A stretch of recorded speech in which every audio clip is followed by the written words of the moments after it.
Canada's epidemic slope is bending as the rate of growth slows down in response to our collective control efforts. Tonight, Canada's projections on controlling the COVID curve. So it means that if something happened to the child or to the parent, we'll be able to take care.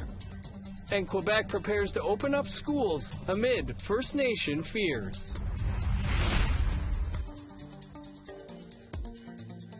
Good evening, welcome to APTN National News. I'm Dennis Ward.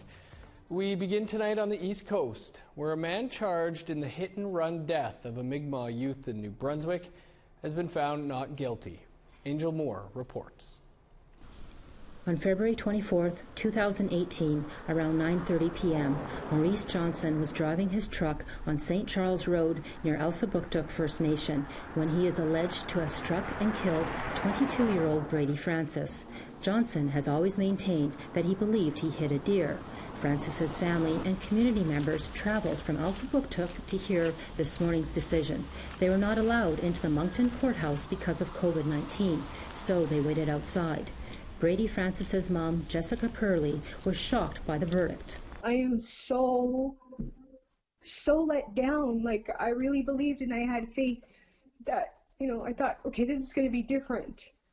Like, it's not going to be like the other cases that are referred to, that are alongside of justice for Brady, which is the Boucher case and the Fontaine case, right?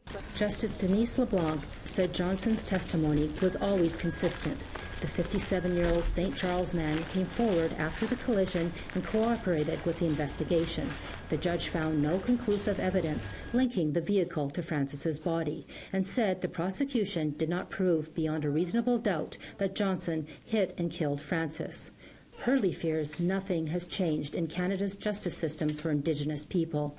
Like, I tried not to think of it that way throughout the whole thing, the whole process. I tried not to make it a racial thing. But in the end, now that I, look at it and I stand back and I see it's, there is an injustice. The prosecution has 30 days to file an appeal. Angel Moore, APTN National News, Kjipuktuk, Halifax. We may not be flattening the curve just yet, but it is bending. That according to today's federal COVID medical briefing.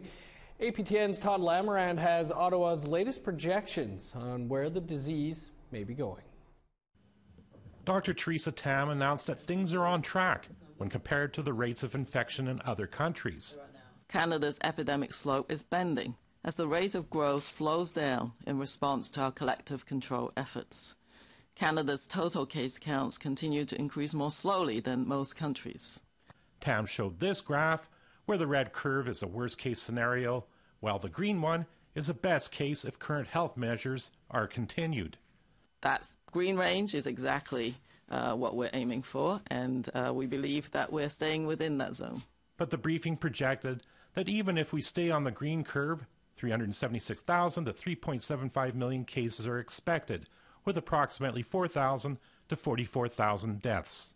This is the scenario we are currently working towards, where each infected person only transmits to less than one other person. To stay on this green, best-case scenario curve, we must achieve and maintain a high degree of physical distancing while also maintaining a high rate of case detection and isolation and contact tracing and quarantine. The briefing didn't mention whether these models extend to Indigenous people and communities, because there is no reliable data on infection rates. Indigenous Services critic Gary Vidal asked about that. Indigenous Services Minister Mark Miller answered that they only have on-reserve data, and provinces and territories aren't tracking ethnocultural testing for the virus. Currently, given the urgency of the situation, that ethnocultural testing has not been done. But as a government, we're looking forward to moving forward and getting disaggregated data to ensure that we do have and have a specific response for Indigenous peoples or people that are, for that matter, more vulnerable to COVID-19. Meanwhile, Dr. Tam said that being in the green zone doesn't mean things will go back to normal soon. you're not going to be having those giant mass gatherings. You're not going to be, having those kind of settings where we know transmission is going to accelerate really fast. With Quebec considering when to reopen schools, Prime Minister Trudeau was asked under what circumstances he'd send his children back. I'd want to know what the school was planning on doing, whether the desks were going to be properly spaced, whether there would be plans at recess in terms of keeping people separated. After a virtual sitting today, a reduced parliament resumes tomorrow to debate more benefits to help students. Todd Lamourand, APTN National News, Ottawa. The Alberta government has announced an outbreak of COVID-19 on Bearspaw First Nation. 14 cases of the virus on the First Nation were announced on Monday. The province says the Stoney Nakoda Tribal Council has a sophisticated emergency system in place to contain the outbreak and prevent the spread of COVID-19. According to the government, emergency services, including isolation trailers, are already in place. As of today, the province has nearly 4,850 confirmed cases of COVID-19. Well, starting next week, parents in Quebec will be able to choose whether to send their kids back to school. But with over 25,000 cases of COVID-19 and counting, teachers, parents, and Indigenous leaders alike are chiming in, concerned that rushed decisions will be fatal ones. Lindsay Richardson Science say that the risks are very low. Premier François Legault is assuring parents his plan to gradually reopen the province's elementary schools starting next week is a safe one. Attendance will be optional, and Legault says the healthcare system is prepped if a second wave of COVID-19 does hit. The situation right now is under control in our hospitals, so it means that if something happens to the child or to the parent, we'll be able to take care of him or her. But reopening schools across Quebec, according to AFNQL Regional Chief Ghislain Picard, is not a one-size-fits-all process, rather a matter of life and death for those living in remote communities. A group of Innu chiefs in Quebec's Côte-Nord wrote a letter to the Premier to remind him there's an extremely high risk of a second wave once outside workers, like teachers, return to communities. Those near urban areas agree.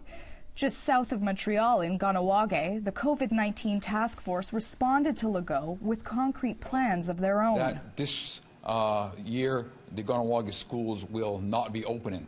The Cree School Board, which oversees 9 schools across Iuichi, decided last week its schools will remain closed until fall, while making sure parents were updated before heading into the bush for Goose Break, their annual hunt. It was really causing a lot of anxiety for parents and other community members not to be able to plan whether they were going out or when they were going out or when they would be coming back.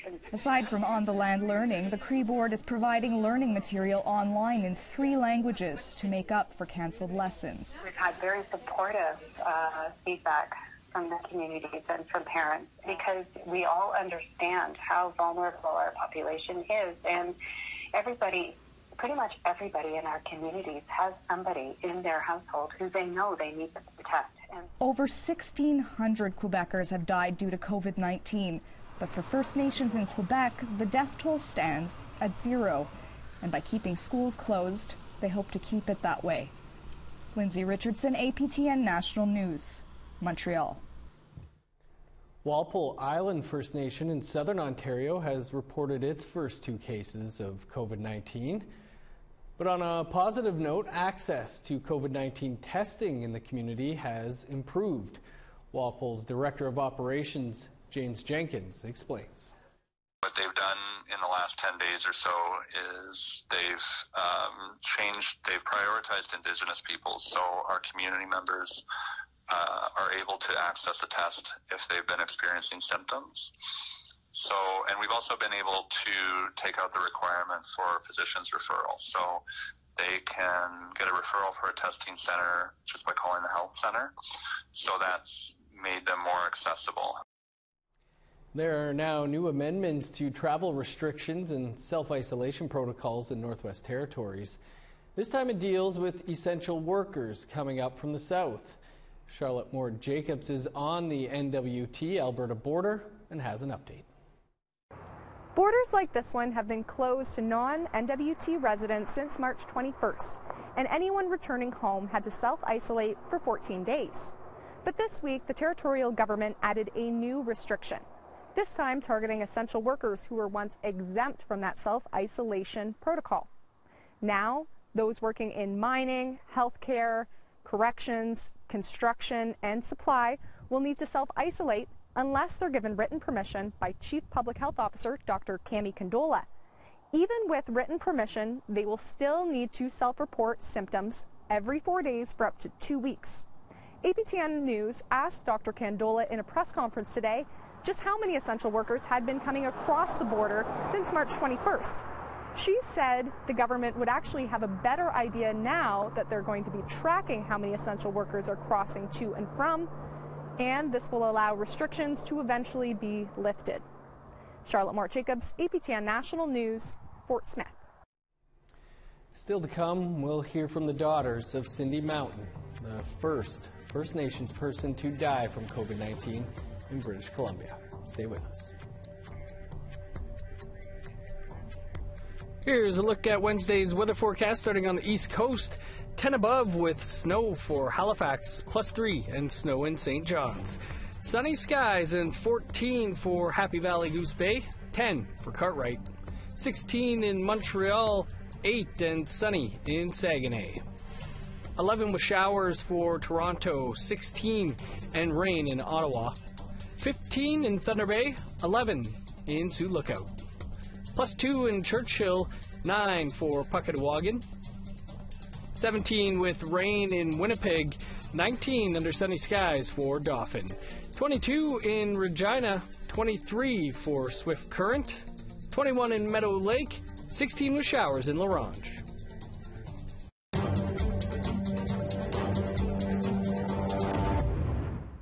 Welcome back. After the news tonight, a new episode of Face to Face, where we speak with Cree writer Paul Ceci Quasis. His book, Blanket Toss Under Midnight Sun, has been a critical hit. In addition to his book, we also discuss the COVID-19 pandemic and the financial hardship people in the arts are dealing with. Being an artist for 99.9% of us is a precarious existence to begin with. Right. So once you kind of cut off that flow of income that you have, it really is it is a shock. What I am encouraged by is the way artists and Indigenous artists are coming together online through performances, through shared readings on social media. And to me, that's really encouraging. A major evacuation is underway in parts of northern Alberta due to flooding. Details coming up after the break.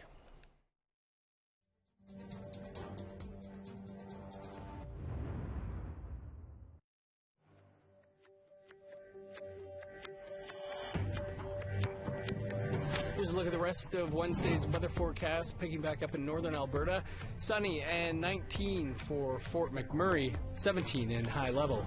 24 under sunny skies in Medicine Hat, 21 in Edmonton, 13 with showers for Vancouver and Victoria, 16 in Fort Nelson, 13 in Smithers. -6 in Old Crow, rain, and 9 in Whitehorse. 15 above for Fort Liard and Trout Lake, +5 in Yellowknife. -18 in Sax Harbor, 8 below for Colville Lake. -9 in Repulse Bay, 4 below with snow for Chesterfield and Whale Cove. -11 in Resolute and Igloolik.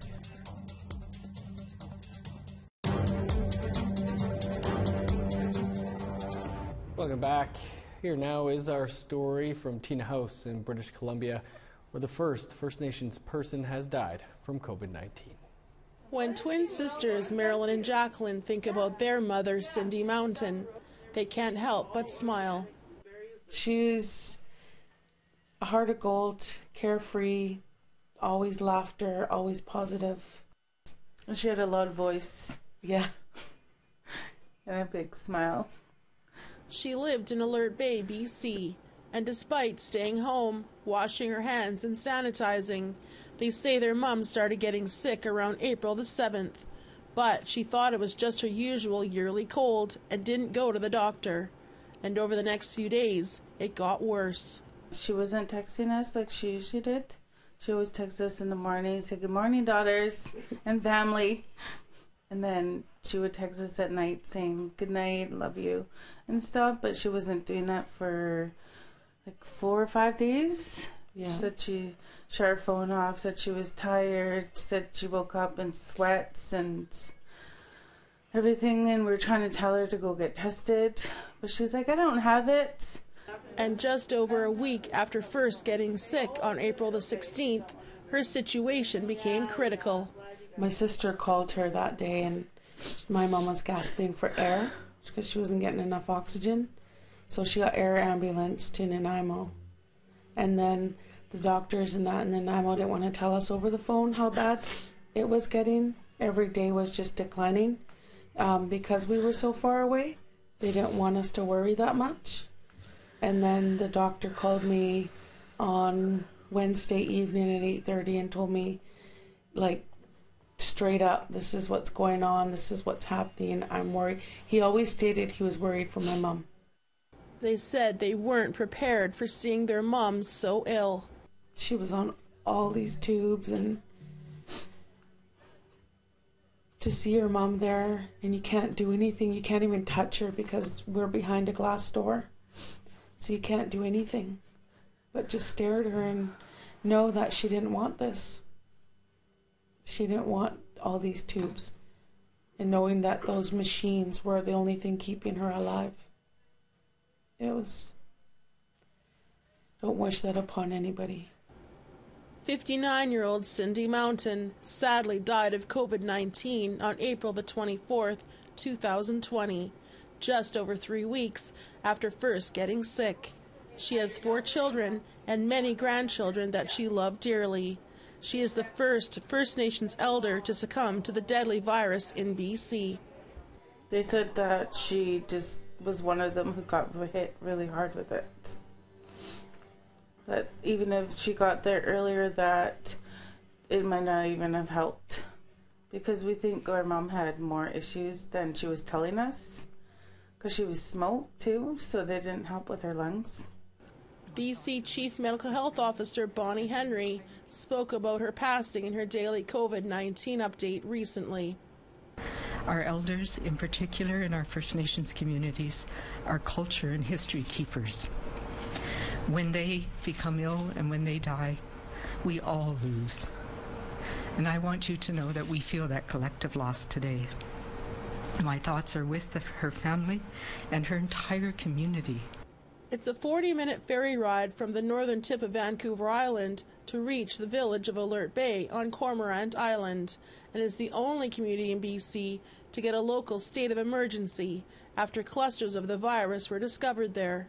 With a population of 459 people, it's home to the Numgis First Nation, a proud nation where culture and tradition is strong.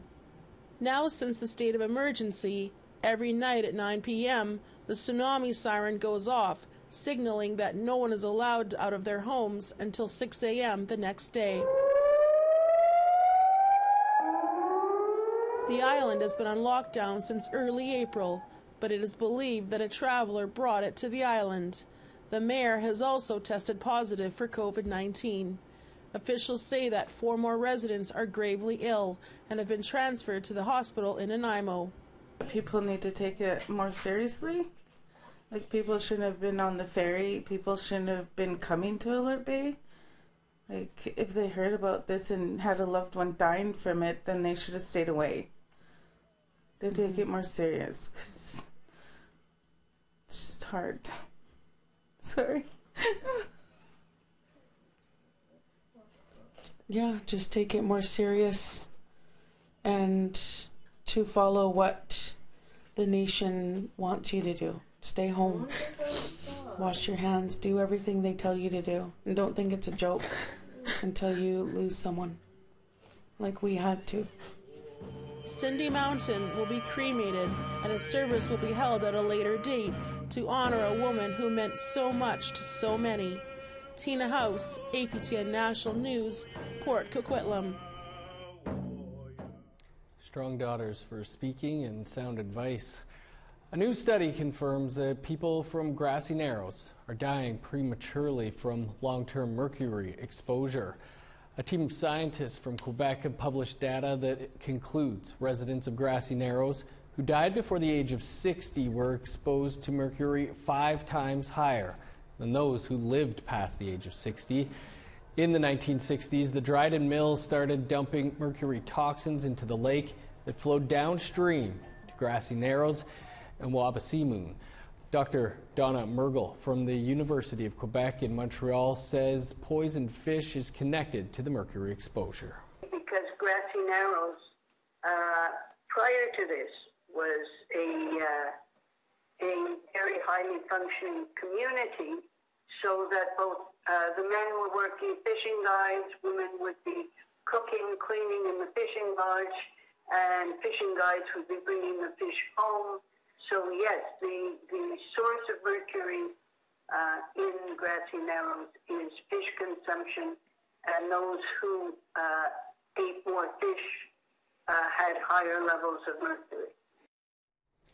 Today, the Alberta government confirmed that 13,000 residents have been evacuated from Fort McMurray and Fort Vermilion in northern Alberta. The ice buildup on the Athabasca River has caused the river to overflow, causing massive flooding. Jason Nixon, the Minister of Environment and Parks, called it a once-a-century flood and warns residents to continue social distancing while evacuating. A state of a local emergency has been declared along the Athabasca and Clearwater rivers. This applies to all of Fort McMurray, Draper, the lower town sites, and Clearwater areas. Further to the west, a 38-kilometer ice jam on the Peace River also threatens Fort Vermilion, Lacrete, and other communities in Mackenzie County. This is a serious situation. Ice jam floods are very unpredictable, and conditions can change quickly with little warning. Well, that is your APTN National News for this Tuesday, and a difficult day of news it was, so you should stick around and watch Face to Face with Paul Ciciquasis. That's coming up next. And be sure to tune in tomorrow live at 3 p.m. Eastern Time, where we put homeschooling and all the fun and challenges that comes with that in focus. I'm Dennis Ward. Thanks for tuning in. Have a great night.